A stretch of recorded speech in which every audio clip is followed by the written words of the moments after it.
Yes, Mr. Speaker, and now from Ohio, Mr. Wilson, another new member and a valued member of the House Committee on Financial Services. I yield 5 minutes to Mr. Wilson. The gentleman from Ohio is recognized for 5 minutes. Sir. Thank you, Mr. Speaker. The costs keep climbing. Thousands of our young, brave men and women have been killed. Next month, we enter the 5th year of this war, a war that has lasted longer than World War I or World War II.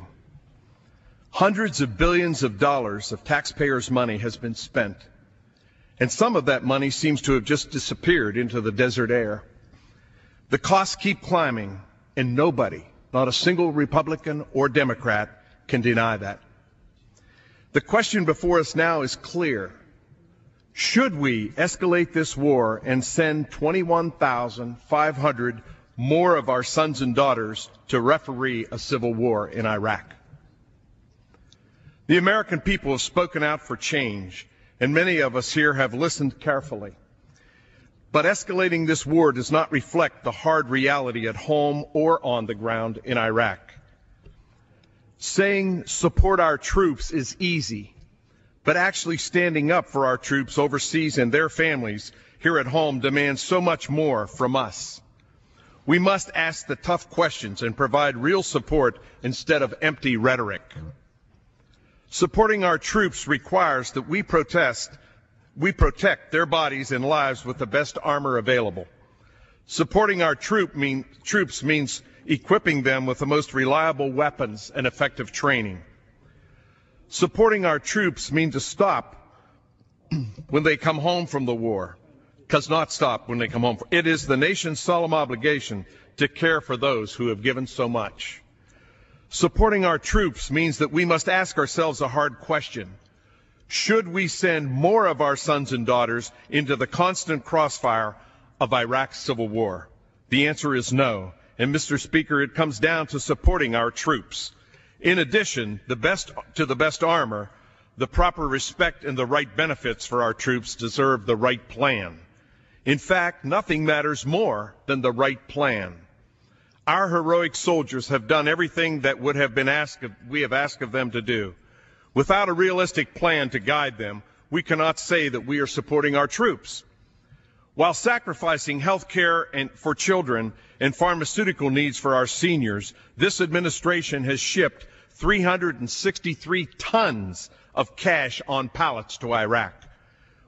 When it got there, the American officials turned it over to Iraqians without any idea of where they were spending it or what they were doing with it. That defies common sense. It should not be a surprise that nearly $9 billion of these dollars are missing. And again, Mr. Speaker, the cost keeps climbing. As high as the cost is in dollars, it pales compared to the high price many of our military families have had to pay.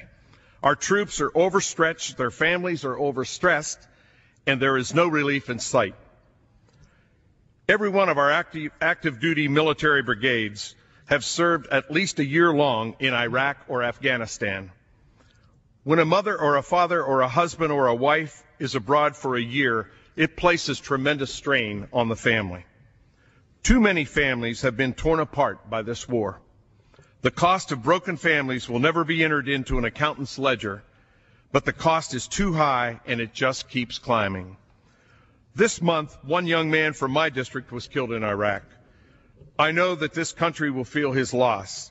He left behind his parents, his wife, and an infant son, Mr. Speaker, that he never had a chance to meet. I feel his loss deeply.